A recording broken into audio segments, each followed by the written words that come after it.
Hello everyone, welcome to English literature with Nasma Nadeem. मैं हूं नस्मा और इस कंप्लीट इंग्लिश लिटरेचर सीरीज में हम बिल्कुल बेसिक से बिल्कुल शुरुआत से समझेंगे। चाहे आप UGC net, UPTGT, UPPGT, BA या एमए इंग्लिश के स्टूडेंट हो, ये सीरीज आपके लिए बहुत हेल्पफुल रहेगी। इस लेक्चर में हम समझेंगे कि लिटरेचर क्या होता है, इंग्लिश लिटरेचर क्या है और इंग्लिश लिटरेचर का कंप्लीट टाइमलाइन क्या है। तो चलिए बिना टाइम वेस्ट के शुरू करते हैं। तो दोस्तों सबसे पहले समझते हैं लिटरेचर होता क्या है। What is literature? Literature human thoughts, emotions, imagination और एक्सपीरियंसेस की आर्टिस्टिक एक्सप्रेशन है। ये हमें किसी सोसाइटी की कल्चर, हिस्ट्री, वैल्यूज और ट्रेडिशंस के बारे में बताता है। अगर हम बात करें लिटरेचर वर्ड की, तो इसे लैटिन लैंग्वेज के लिटेरा से लिया गया है, जिसका मीनिंग है लेटर ऑफ द अल्फाबेट।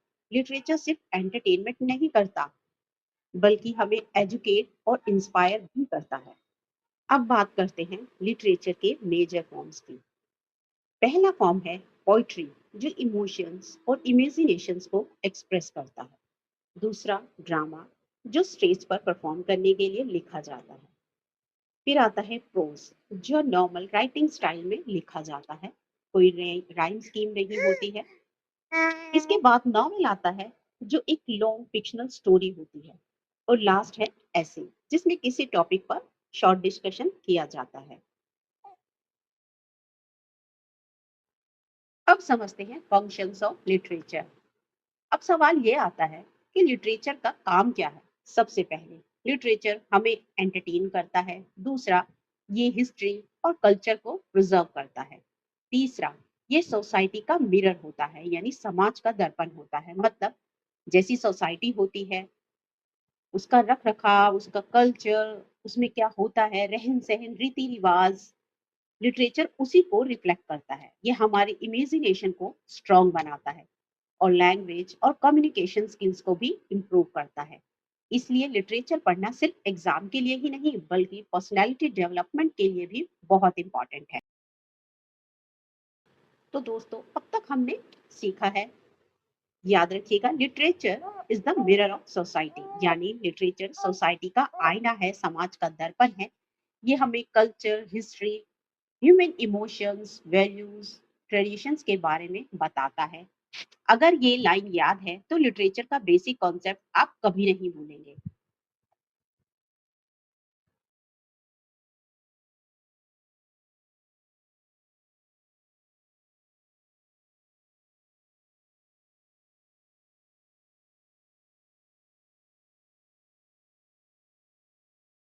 तो दोस्तों अब तक हमने समझा कि लिटरेचर क्या होता है। अब एक और इम्पोर्टेंट क्वेश्चन आता है, इंग्लिश लिटरेचर क्या होता है? ये क्वेश्चन एग्जाम में भी बहुत बार पूछा जाता है, तो इसे ध्यान से समझते हैं। इंग्लिश लिटरेचर का मतलब है इंग्लिश लैंग्वेज में लिखे गए लिटरेरी वर्क्स। यहाँ लिटरेरी वर्क्स का मतलब है ऐसी रचनाएं या राइटिंग्स जो लिटरेचर का हिस्सा होती हैं, जैसे पॉम्स, ड्रामास, नॉवेल्स, एसेज, प्रोज और शॉर्ट स्टोरीज। सिर्फ इंग्लैंड ही नहीं, बल्कि दुनिया के अलग अलग इंग्लिश स्पीकिंग कंट्रीज के राइटर्स की रचनाएं भी इंग्लिश लिटरेचर का हिस्सा होती हैं। इंग्लिश लिटरेचर हमें सिर्फ स्टोरीज नहीं सुनाता, बल्कि हर एज की हिस्ट्री, कल्चर, ट्रेडिशन, बिलीफ और सोशल लाइफ के बारे में भी बताता है और उसे प्रिजर्व रखता है। अब इसके कुछ इंपॉर्टेंट कैरेक्टरिस्टिक्स देखते हैं।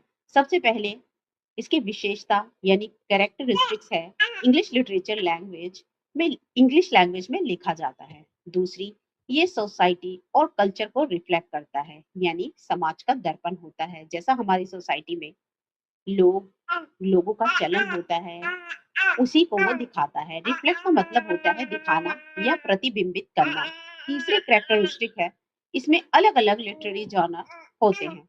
अब आप सोच रहे होंगे कि जॉनर क्या होता है, तो जॉनर का सिंपल मीनिंग है टाइप या कैटेगरी। जैसे पोइट्री एक जॉनर है, ड्रामा एक जॉनर है, नॉवेल, ऐसे भी अलग अलग इसी तरह कैटेगरी में आते हैं।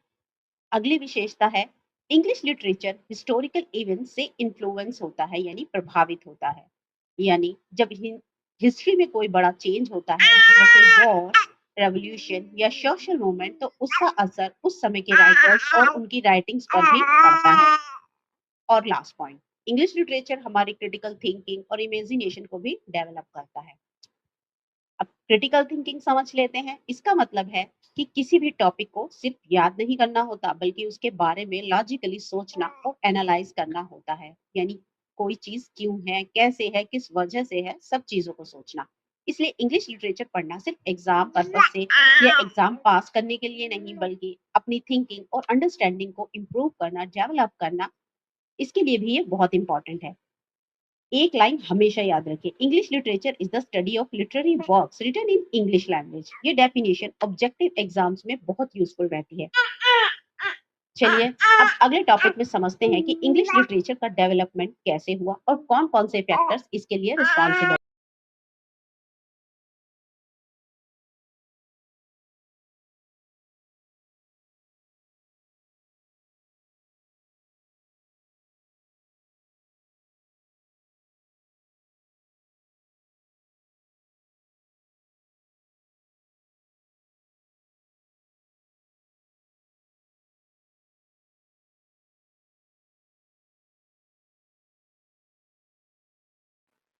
तो चलिए दोस्तों, अब हम आते हैं एक बहुत इंपॉर्टेंट टॉपिक पर, इवोल्यूशन ऑफ इंग्लिश लिटरेचर। सबसे पहले समझते हैं कि इवोल्यूशन का मतलब क्या होता है। इवोल्यूशन सिंपल मीनिंग है धीरे धीरे बदलाव या डेवलपमेंट, किसी चीज में धीरे धीरे चेंज आना, उसको एवोल्यूशन कहते हैं। इंग्लिश लिटरेचर 1 या 2 साल में डेवलप नहीं हुआ, यानी ये नहीं है कि ये एकदम ही इसमें चेंज आ गए हैं या डेवलपमेंट इसकी एकदम ही हुई है।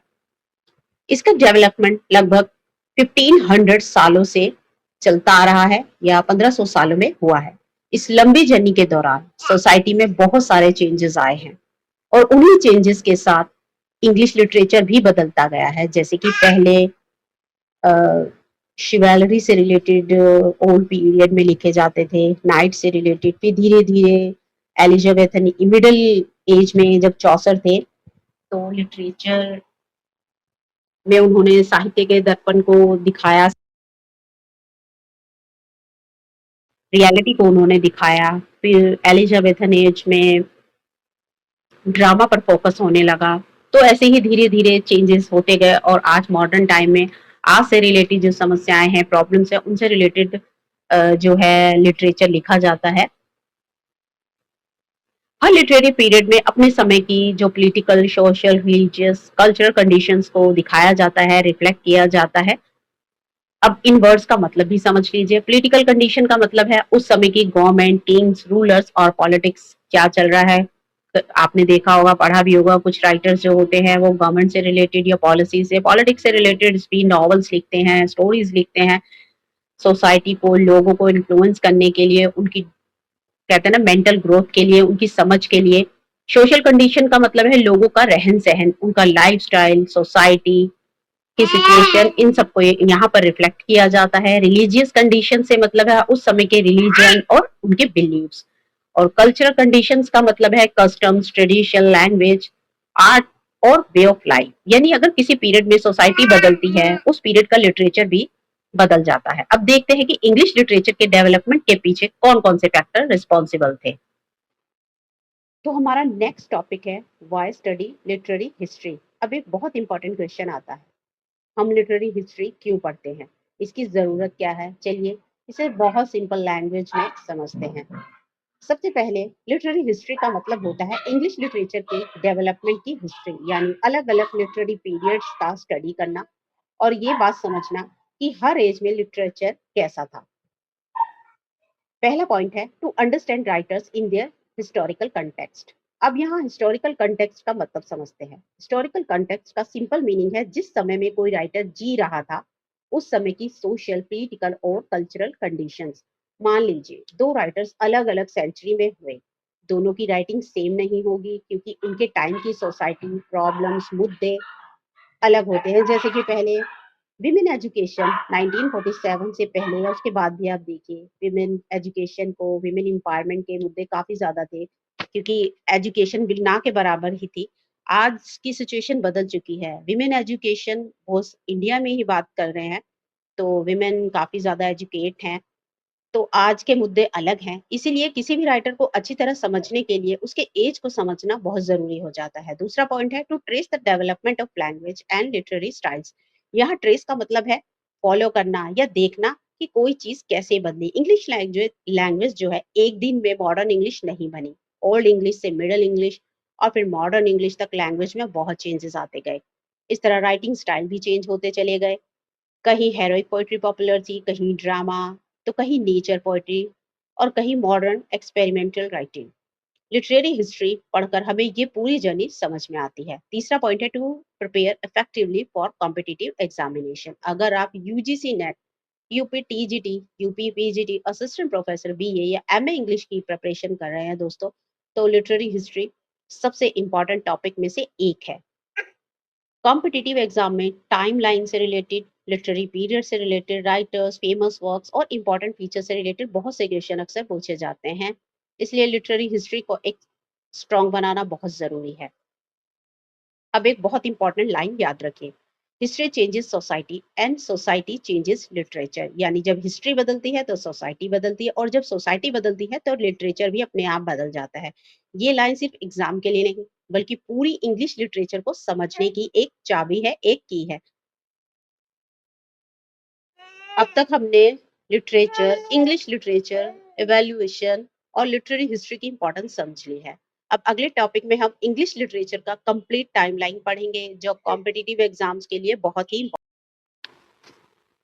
अब हम पहुंच गए हैं इंग्लिश लिटरेचर के सबसे इम्पोर्टेंट टॉपिक पर, complete timeline of English literature. अगर आप UGC net, TGT, PGT English की प्रिपरेशन कर रहे हैं तो ये टाइमलाइन आपको जरूर याद होनी चाहिए। कॉम्पिटिटिव एग्जाम में इस टॉपिक से बहुत से क्वेश्चन पूछे जाते हैं। चलिए इसे स्टेप बाय स्टेप समझते हैं।